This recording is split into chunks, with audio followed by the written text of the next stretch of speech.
This episode is brought to you by Progressive, home of the Name Your Price tool. You say how much you want to pay for car insurance, and they'll show you coverage options that fit your budget. It's easy to start a quote. Visit Progressive.com to get started. Progressive Casualty Insurance Company and Affiliates. Price and coverage match limited by state law.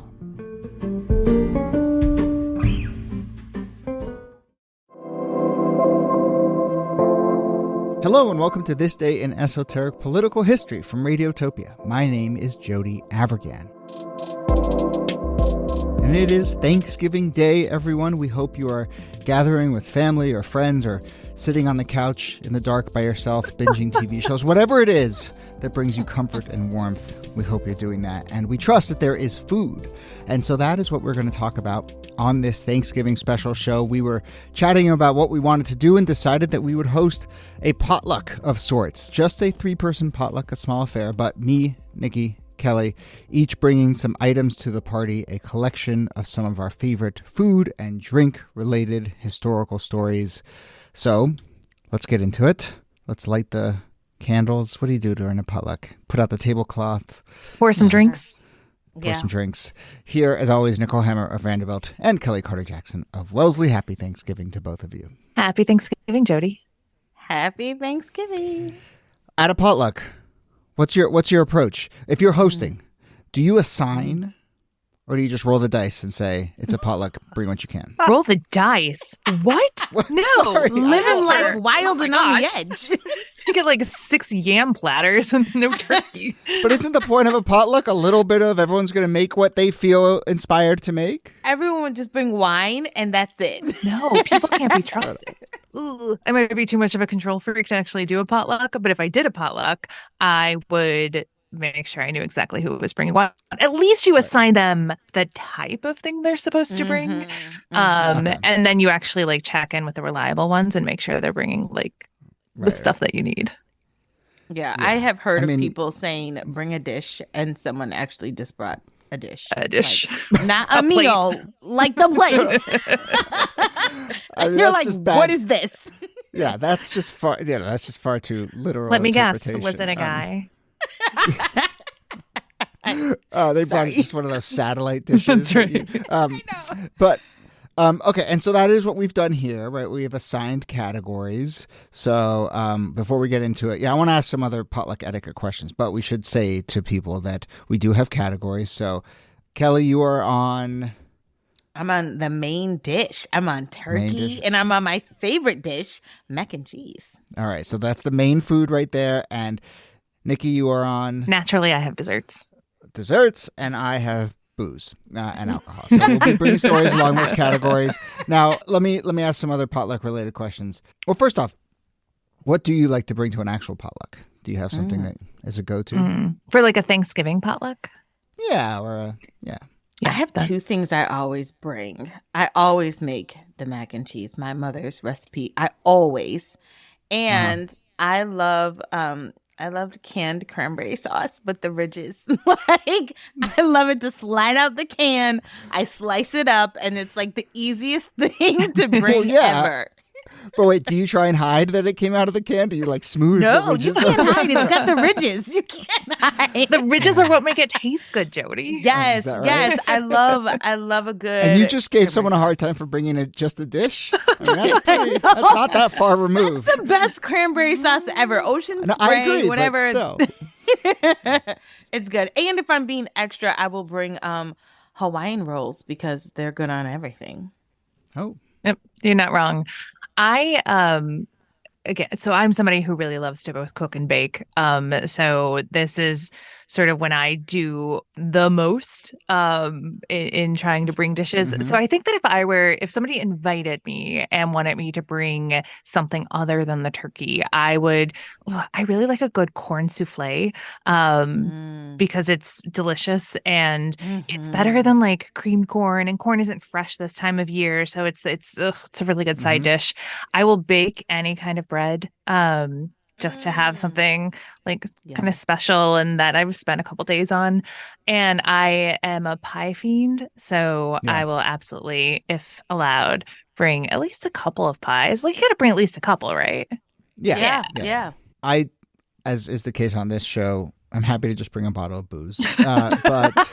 But no, I like to cook, and I think I'm a pretty good cook for this kind of stuff. Like, I really, really like to cook, greens and sides, but I wonder, like, roasted Brussels sprouts might not keep that well. That's the thing. Yeah, about they don't putting that in a travel bowl, well. and they don't travel well. So right away. I think the last few potlucks, especially like potlucks at school, with my daughter's school, I'll bring like a pasta salad or an orzo salad. I have a really good orzo salad recipe that I really like. Nice. But yeah, there's nothing wrong with bringing a bottle of booze. And so my final potluck etiquette question for you, and then we'll get into our stories, but is when it comes to leftovers, but in particular, drink-related leftovers or unopened bottles. There's a whole debate about if you walk into a potluck or a barbecue or party or whatever with a 6-pack or a bottle of alcohol, the moment you release your grip on it, does that belong to the host? Yes. Or Yes. okay. Yes. Okay.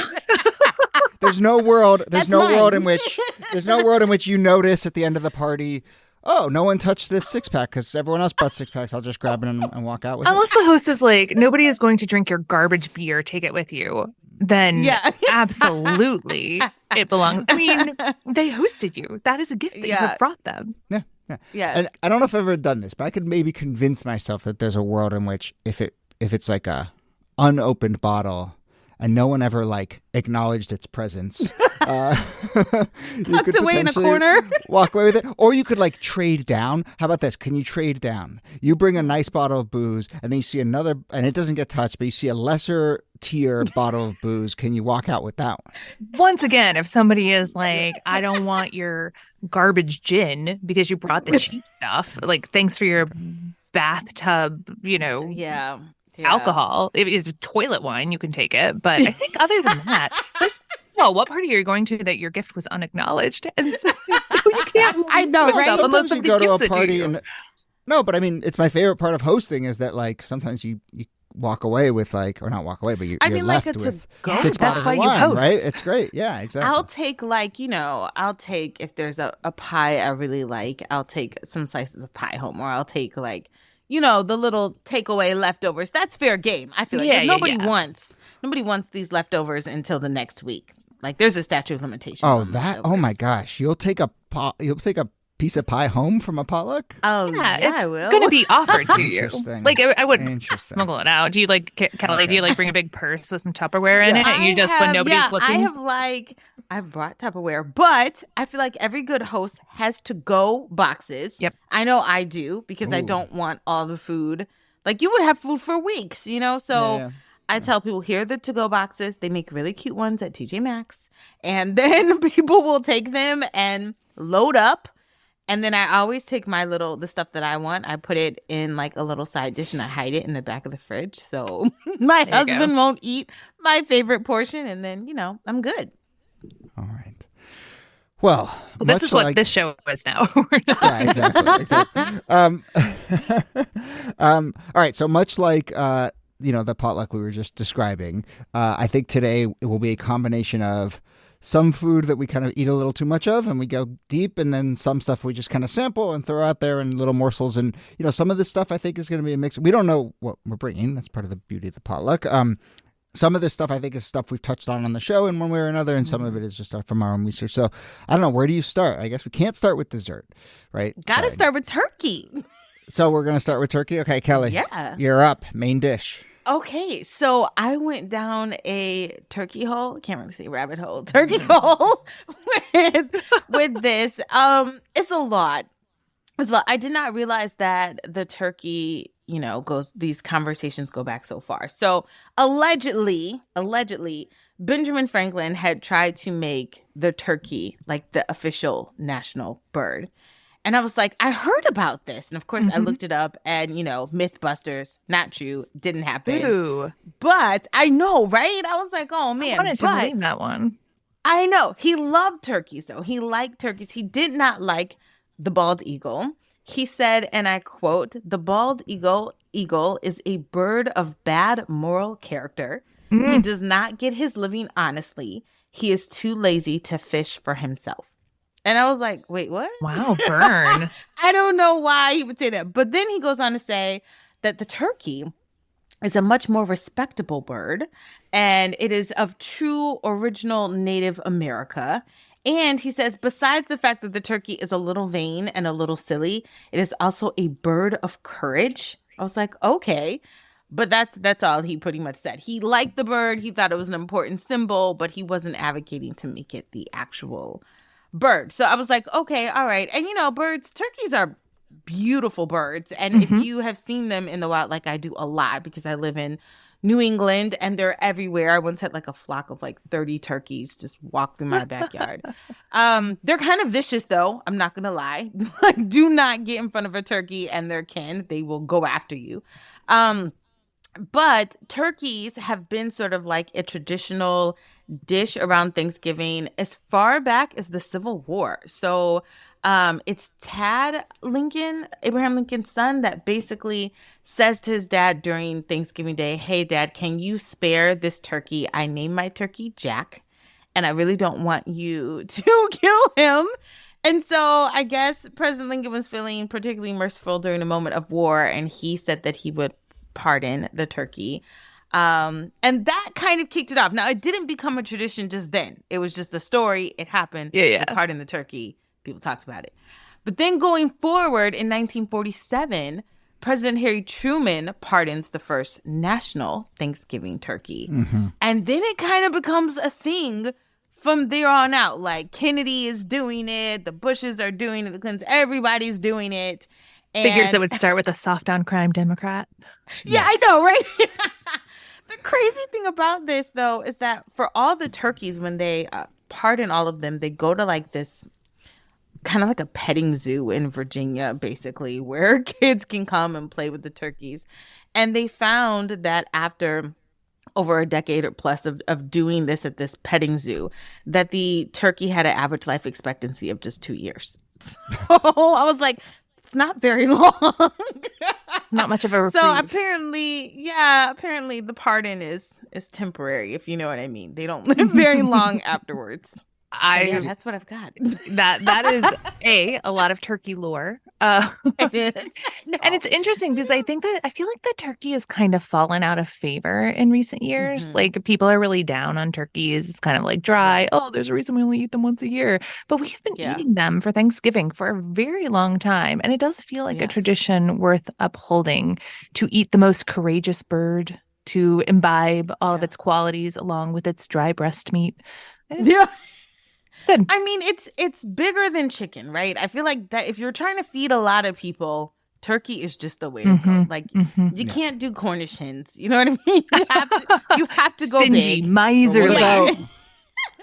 What about possum or hippo? Which are the two other alternative meats we've discussed on this show in the moments when people were trying to make that a thing. But there's a push for Hippo Thanksgiving. Wait, the turkey pardon is like, I mean, part of it's going out of favor because maybe turkey is going out of favor, but also I think people are just stopping and just like realizing how messed up of a tradition it is. Yes. And the jokes that they make are like, there's the corny jokes, but there's also just like these morbid jokes, and they're like looking at the turkey that lost out because I think Trump made some jokes about like one of the turkeys was contesting the vote count because it didn't want to get killed. No, and don't then it was love that. Like, and I mean, but it is a bizarre kind of messed up spectacle. And if we do want more political history, turkey lore, remember, I think it's November 2008, after the election, Sarah Palin is being interviewed at a turkey farm, and in the background, someone is shoving a turkey into a turkey shredder. Oh, and there's like blood spewing. What a pull, NIki! Nice memory. Thank you. Why is that in your brain? I got a lot of that stuff. That is appalling. I have to say, I have felt like the Obama girls. Do you remember when the Obama girls got so much flack because they were like, Dad, this is lame. Why are we doing this? No, I don't want to be here. They showed up and they're like crossing their arms, yes, like, rolling their eyes. And it's like, do you want to touch it? No, I don't want to touch it. I think that's kind of the overall sentiment of these pardonings, is that like it's a sort of a silly, superficial tradition that all presidents have to engage in, and it's not really clear as to why. And people are still going to eat turkey on Thanksgiving dinner, so one life spared is not going to make much of a dent. for this holiday season. But and gosh, I'm sorry to like overthink this or take Bring it us to like a down. more, but no, I mean, we've talked on this show, a number of times when we've touched on kind of like those animal trials, remember, and the execution of elephant, and how like the language and the sort of play acting and joking around animals does actually brush up against. And so it's the same president who's cracking jokes about pardoning a turkey who actually does pardon real people, right? And like get them off, from unjust sentences or spare their life or doom them to a fate. And so it's just, or get his allies and cronies out of jail. Exactly. Yeah. So, it's just, I don't know. I totally, in an era of mass incarceration, maybe our attentions could be elsewhere. Yes. Anyway, yes. Nicely done. And Kellie, if you have others, we can always do that. If you have other little facts, we can always circle back as we often do during a potluck and sort of nibble again. So we'll move, but we'll move away from the main food now. Maybe we'll have a little mac and cheese later. But is it time for a drink, or is it time to do that thing that I like to do, which is eat an early dessert? I think we need a drink. I need a drink after that. I need a drink. So that's me. And I've got a few stories that have come to mind and that I've poked on. I'm going to like stay away from prohibition stories. I mean, obviously there's a ton of really interesting ones there, but we've talked on this show about the Whiskey Rebellion, remember, in 1791, which is very early on a kind of test of U.S. power to stamp down these like armed insurrections by whiskey distillers in like Western Pennsylvania. The thing that's interesting about that story to me, I remember when we did the episode about it, thinking about it, but, it's sort of an alcohol story, but it's actually a complaining about taxes story, which is kind of like 1/3 of all the stories we do basically boil down to, I don't want to pay my taxes. And so it's another example of that. It was really about a whiskey tax more than it was anything else. But, it is remarkable in the wake of the Revolutionary War, like how much the whiskey industry was a huge part of this country. A lot of it was like surplus corn crops and the fact that the British had cut off rum and molasses, often from the West Indies. Speaking of molasses, which is used to make alcohol, January 15th, 1919, we've done an episode about this, the Great Molasses Flood. In Boston's North End, a 50 by 90 foot tank of molasses explodes, killing 20 people. Another 100 are injured, and then this wave of molasses kind of destroys the neighborhood. It's a 25-foot high wave of molasses. I still can't quite wrap my mind around this. I cannot. And it's like moving so slow. It's moving pretty slow. So like it's this interesting thing where that when the tank explodes, and that kills a lot of people just because of the force of the tank. There were trucks that were like blown into Boston Harbor just because of the tank, but then followed by this pretty slow moving wave of molasses. And the cleanup for that took weeks and weeks and weeks. And, rescue workers and sightseers and others would come, and then they would like track molasses all around the city. So there's reports around the time that homes and subway platforms and streetcars were just like kind of covered in molasses. And one report at the time says everything that a Bostonian touched was sticky for months. So it just sort of spread throughout the entire city. Yeah, that's not fun.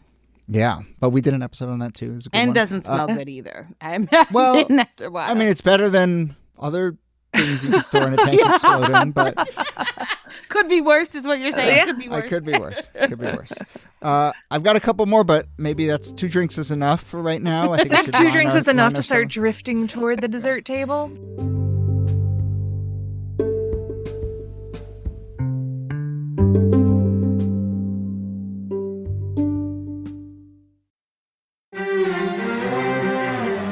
You're used to hearing my voice on the world, bringing you interviews from around the globe. And you hear me reporting environment and climate news. I'm Carolyn Beeler. And I'm Marco Werman. We're now with you hosting the world together. More global journalism with a fresh new sound. Listen to The World on your local public radio station and wherever you find your podcasts.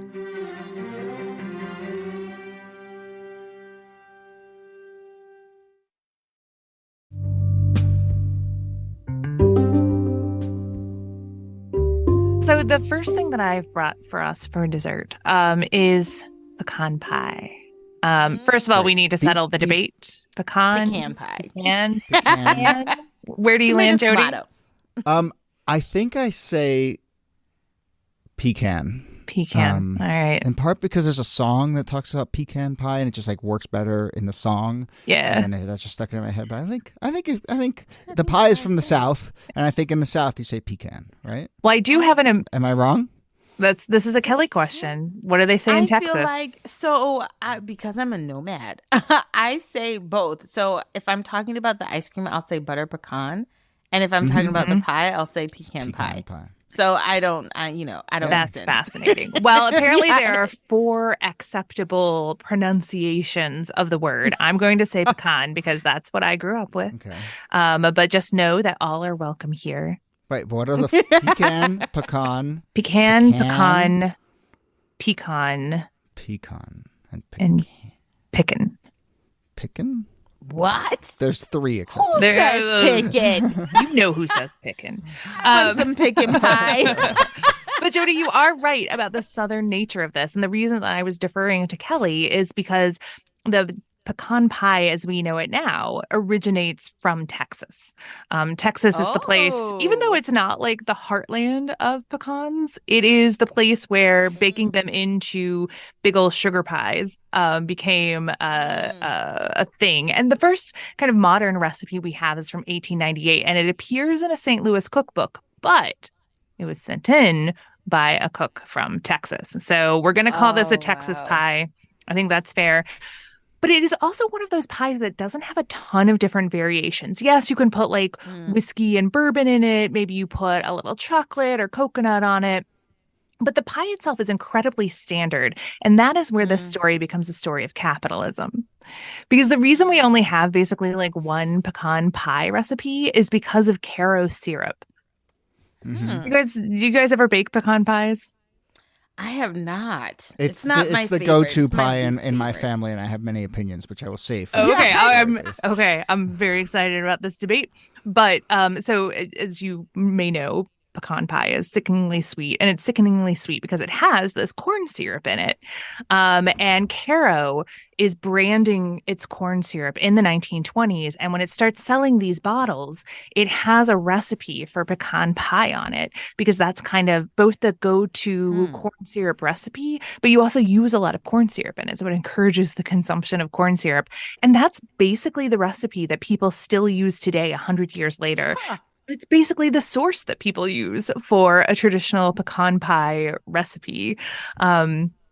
So it's again like it's not a pie that takes a lot of modification, right? There just aren't.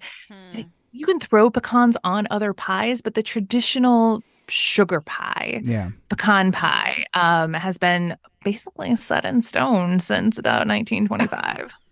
1925. That's crazy. I'm not a fan. Give me a sweet potato pie all day long, even pumpkin pie. But pecan, Sweet potato over pumpkin, would you say, Kellie? Oh, absolutely, no question. I'm not trying to get stoned in the Black community. I was about to say, They're Jamal like, Bowie sweet has a whole potato or thing about nothing. this. I know. Jody, enter the fray. Well, no, I think pecan pie is the best pie. And you know, It's very good. Well, I'm not one of these people who thinks like the way that my family eats food is obviously the best way or whatever. But like with the pie that exists in my family, which came from my grandmother, I do think it is like the best pie in the world. And it's but it's a chocolate pecan pie. Oh, and it is, interesting. and it is actually just went and while you were talking, looked up the recipe in the Avergan family cookbook, which I have on my computer. And there is corn syrup in there, interestingly enough. But, you know, I've noticed that the way that it comes out in my family is not like, it doesn't have that kind of like mushy, syrupy loopiness kind of, it is a little like, you can actually taste the nuts and you can, and the chocolate is actually the like vast majority of the sweetness comes from the chocolate, which isn't super sweet if you use the right chocolate. So I don't know, we figured out something in our family because you're right. When I do eat more commodified or whatever pecan pies, it's just like way too sweet. And it's almost like like a sugary paste or whatever. Yeah, it really knocks you in the teeth if you get like a commercially made one. And for listeners at home who are looking to modify, like you can cut back on the corn syrup, you can cut back on the sugar to like make it a more custardy base and let the eggs come forward a little bit more. Now, people who are like corn syrup averse, you can kind of mess around with molasses and some other things in order to try to swap it out. But the traditional pecan pie requires Caro's. Yeah. Caro's. All right. Wow. Well, that's great. I think we need something fatty. I know. Right, yeah. You want something salty? Let's go to mac and cheese. Yum. So in my family, macaroni and cheese is right up there with turkey. It's like a must-have staple. And I watched a series on Netflix called High on the Hog, maybe coming out a couple of years ago when they had the first I love season. that. The new season is out now. Second season just dropped, I think, yesterday. And I'm so excited for it. I cannot wait to watch with my family. But on the first season, I learned that Thomas Jefferson's chef and enslaved property, James Hemings, created what we now consume as macaroni and cheese. And I was like, what? So it turns out that James is a French trained chef. He went and lived in France for about 3 years and learned how to make a good sauce, how to do a good saute, how to work with all these different kinds of, herbs and spices and butters and you name it. And he came back to Monticello and his mac and cheese was a staple. And what I learned about how he makes it was, one, they had made pots and pans differently in France than they did in the United States. In France, the pots were much more durable and meant to sort of withstand really intense heat, which meant that you could cook a lot of things differently and not sort of go through this constant slew of finding the right kind of dish. So he would boil all of this elbow pasta, but he wouldn't boil it in water. He boiled it in 2/3 milk, which I was like, oh, wow. But it made it really sort of rich and creamy, and the pasta was really nice and tender, which I was like, that might take a lot of milk, but I could try it. And then he basically just did a layering of pasta, butter, cheese. Pasta, butter, cheese, pasta, butter, cheese. And a cheese and butter lasagna. Yes. Sprinkled all of this cheese on the top and then would put it sort of in these giant kennels of ovens basically back then. And it developed this nice sort of golden orange color of cheesy crust. But when you would sort of stick your spoon in it, it was nice and gooey and cheesy on the inside and very rich.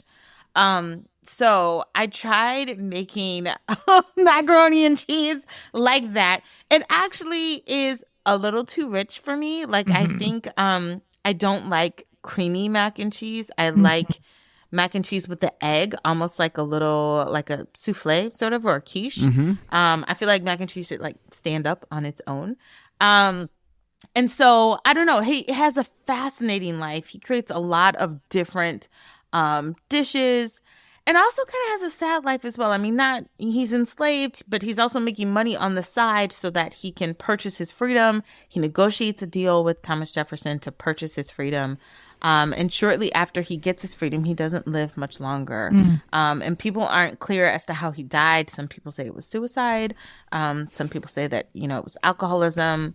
But he made these amazing dishes, but had a really, really difficult and hard life. That is really fascinating. And he's also the half brother, or the brother of Sally Hemings, and this half brother of Thomas Jefferson's wife. Oh, wow. Boy. So I know it's complicated. Let's take this recipe now and thrust it into the very heated mac and cheese debates. Yeah. The modern mac and cheese debates, right? Because, tell me if I'm wrong, but I think the kind of basic question, there's a whole thing about do you put anything in your mac and cheese? Let's put that to the side. Is it basically creamy versus baked? Are the kind of two, is that the big divide? I feel like those are the two biggest camps. And I can say macaroni and cheese is so cultural, but in the Black community, if your mac and cheese does not have eggs in it, if you're not baking it in the oven, you don't have mac and cheese. And so you just have cheese with mac. I don't know. It's not the same. It's a sauce on pasta. Right. Yes. I personally just I think I like that version of mac and cheese too. Yeah. I think you're right. It should stand up a little bit. It should be something you can kind of almost cut, right? Be kind of toothsome. Yes. Yeah. You want to have multiple cheeses too. But where does then where does this recipe land, do you feel like? I would spectrum? say, I mean, I still liked it when I made it. It wasn't bad. It just wasn't my mom's, you know? Yeah. But and I think it was just maybe a little bit too much butter, maybe a little too saucy, but it was still delicious. So if you like a good rich mac and cheese, then I say go for it. Try it. You can go to High on the Hog. You can watch exactly how they make it. Yeah. And if you want something a little more girthy, then I'd say add multiple kinds of cheeses, add eggs, add a little bit of cream, salt, pepper. I was about to say, add some seasoning. And yeah, add some seasoning, and you will be happy. You will not be But disappointed. not peas. Oh God. broccoli, Jody, or- what are you doing? No I'm raisins. just- I'm just being a good host. I'm just asking questions. Nothing else. I saw someone that tried to like mix macaroni and cheese with sweet potatoes or No. something. I was like, no, just You no. could mix it together on your plate. That's cool. Yeah, Once that's it's right. on your plate, That's it's the point your meal. of a potluck. Yeah, exactly. So yeah, but all to right. each his own, you know. Well, I just love as that. long as And it's not like the box. You don't and want I the love- box. Yeah. Oh, I love that, and I love historical recipes that generally hold up because I feel like often when people are like, "Oh, let's make this drink that was popular 100," it's disgusting. Disgusting. You know. Has like no And so- flavor.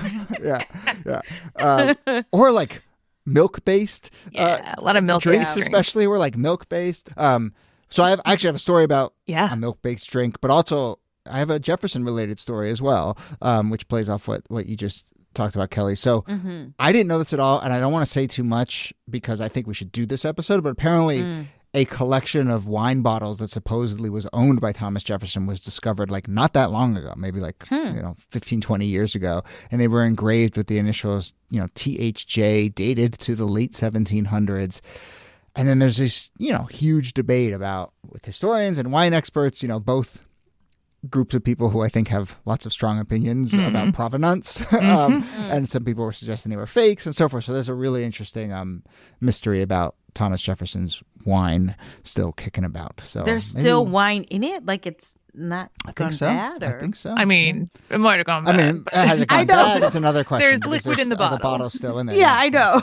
I don't know. I don't want to. When we get there, I've I got didn't some want to go Thomas too far Jefferson down this wine rabbit hole. stories for you. Yeah. Oh, great. Wow. All right. Hop in here, Nikki. So the other dessert that I'm bringing is both not really a dessert and yet all desserts. I'm talking, of course, about pumpkin spice. If you have left your house anytime in the last month, you have found out that suddenly all of your favorite goods are now pumpkin spice flavored. Everything from like chewing gum to soda to cough syrup, like everything is pumpkin spice flavored. And it is a flavor with a history. You could date this as far back as like the 15th century in the spice trade. You could trace it to 2003 and the introduction of the pumpkin spice latte, which is probably the moment when this overtook grocery stores and the public consciousness and came to define fall. But it's actually been around, like pumpkin spice as a concept. I mean, in some ways it's been around since, say, the late 18th century when pumpkin pie started to become a thing. We have recipes from like 1796 that talk about cooking a pumpkin pie. And it has the same kind of ingredients like cinnamon, mace, nutmeg, cloves, all of the things that kind of make up a pumpkin pie spice. Of course, the story of pumpkin pie spice, as we know it, pumpkin spice can once again be traced back to capitalism and branding. So McCormick's, which is going to be one of the big pumpkin canners, comes out with its own pre-mixed pumpkin pie spice. And you get all of this like kind of cool advertising in the 1930s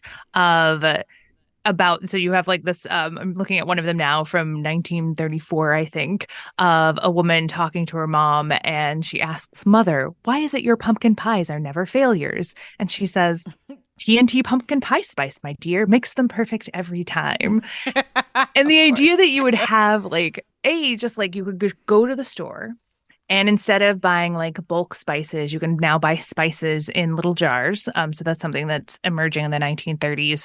But that you wouldn't have to buy like 10 little jars of 10 different spices, that you could buy one pumpkin pie spice. And once that's introduced, it absolutely becomes a staple, not only of pumpkin pies, but like pumpkin breads and pumpkin cakes. And then, of course, in 20 years ago this year, you might have missed the anniversary. The pumpkin spice latte was introduced, and our lives were never the same. Years. That's wild to me. So, I love a good pumpkin spice. You do. I do. Did you list what's in it? Well, it varies because, of course, these are protected, often copyrighted. But, I mean, it's got to be what recipes. But you can imagine it's like 9 cinnamon, nutmeg. Cloves. Cinnamon, nutmeg, cloves, mace, ginger. Those are kind of your base. And they might have some allspice in it, which is kind of cheating because it's like, oh, it's allspices. Anyway, so those are the kind of the basics, and then the ratios change depending on the company. I think I'm realizing as we do this that there's something about the difference between pumpkin pie spice, which makes sense as a real thing, and then Starbucks taking the word pie out of it and saying pumpkin spice, and like pumpkins don't have that taste. No, right? no, they now don't. All of a sudden they've no like spice. manufactured just this. They're like evoking something. Yes. The pumpkin world and season, and then the spices that are affiliated with that. And, I'm sure that they paid a marketing agency a lot of money to sort of figure this out. But I think that's why, for me at least, like, if you tell me the spices that are used in pumpkin pie, that doesn't seem like artificial and fake to me. But if you say pumpkin spice, I immediately sets off my sensors of like, that's a gimmick. That's manufactured. Pumpkin doesn't have spice. What are you talking about? Gaslighter. Yes, I think you're exactly right. Like, losing the word pie actually has real ramifications because there is this confusion that emerges about the fact that pumpkin spice doesn't have any pumpkin in it. And because people have this expectation because they don't necessarily know where it comes from. I'm getting pumpkin. No, you're not. No vitamin A here. You're going to have to look elsewhere. Right. But no one wants to drink a latte that tastes like pumpkin. No. So they should. But would it have sold as well if it was called pumpkin pie spice latte? I don't think it would have, because I think the thing that you get away with pumpkin spice is that it doesn't signal that sweetness. And so if someone is sugar averse, as some folks tend to be these days, putting in the word pie signals that you're going to get something very, very sweet. Yeah. But pumpkin spice could appear anywhere, as Trader Joe's has taught us. That's so true. I think although pumpkin spice lattes are still sweet. I mean, not, totally. But the versatility of it. The versatility, absolutely. I love a good pumpkin spice. I was obsessed for a long time. That would be my order: pumpkin spice latte grande with whipped cream and a slice of pumpkin bread. You went in. You're going full pumpkin. Yeah, but then I got over it really quickly, and I was like, ugh. I can't. Yeah. I can't. Well, and they've traced to Trader Joe's the kind of proliferation because, Trader Joe's has always sort of banked on the idea of seasonality because it's tied to scarcity and limited availability and just doing it everywhere. And so you walk in this time of year before the peppermint takes over. You've got your pumpkin spice samosas, you've got your pumpkin spice crackers, up and down the chain. I mean, I'm looking at a list now of weird pumpkin spice items, and there are pumpkin spice scented trash bags, and pumpkin spice body wash, and pumpkin spice body wash. I'm just saying. Laundry detergent. There's apparently pumpkin spice cold brew and pumpkin spice breakfast cereal, and there you go. It's the body wash. I can't. Give us a drink, Body Jody. wash is a little much. Well, are we ending on a drink, or Kelly? Do you have something else, or should we end on? I'm all set. I feel full. So one last drink. And as was always the case, one drink too many, and maybe not the best choice at the very end of the night. This is an eggnog related story. Eggnog, you got some quick opinions you want to get out of the way about eggnog? I love eggnog. I think it's very good, but I can drink about 2 ounces and then I'm out. Too much milk. Yeah, Yeah. it's a lot, and this I guess is more of a Christmas story because that's eggnog. But this will sort of It's a bridge. us between. Yeah, I think Thanksgiving's the first acceptable moment to bring out Yeah. eggnog. Maybe I don't know, but there is this story which, gosh, we have to have mentioned it on the show. Maybe we did it. I think The we did an eggnog episode on it. riots? Did we do Yeah, the I think we eggnog did them. riots okay, I totally memory hold that.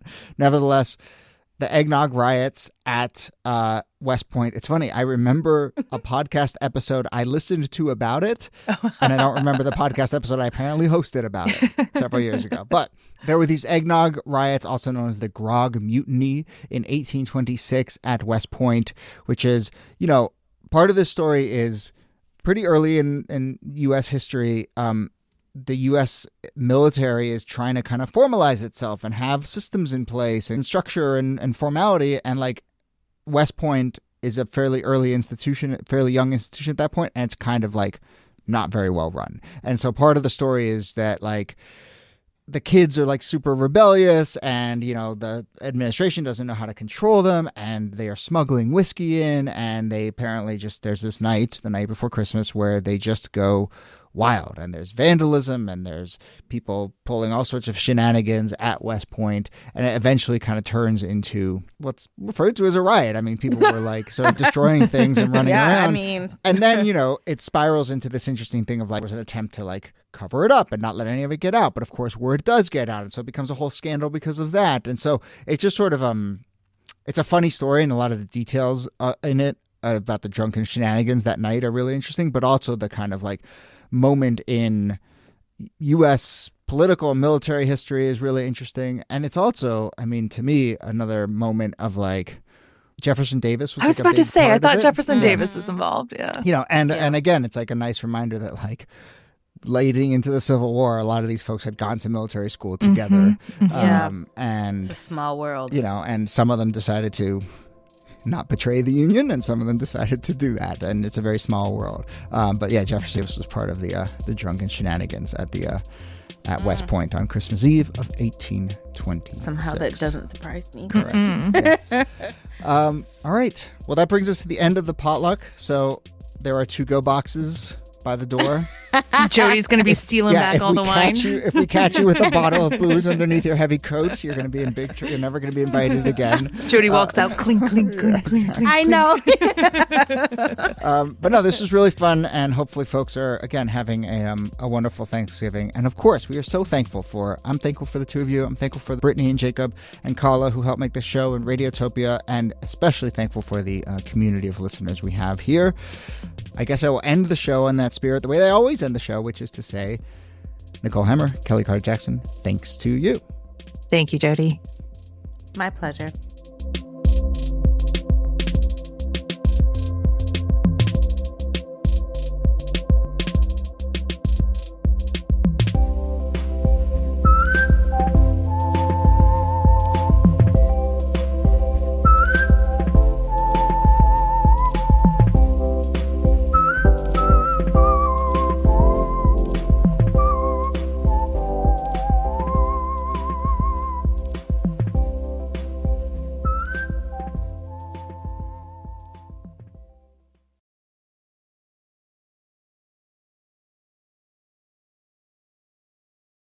Support for This Day in Esoteric Political History comes from Odoo. What is Odoo? Well, Odoo is an all-in-one management software with apps for every business need.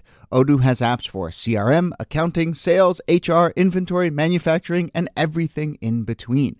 And they're all in one easy-to-use software. And the best part about Odoo? All Odoo apps are integrated, helping you get things done faster and more efficiently. So, when you think about business, think Odoo. To learn more, visit odoo.com/thisday. That's odoo.com/thisday. Radiotopia. From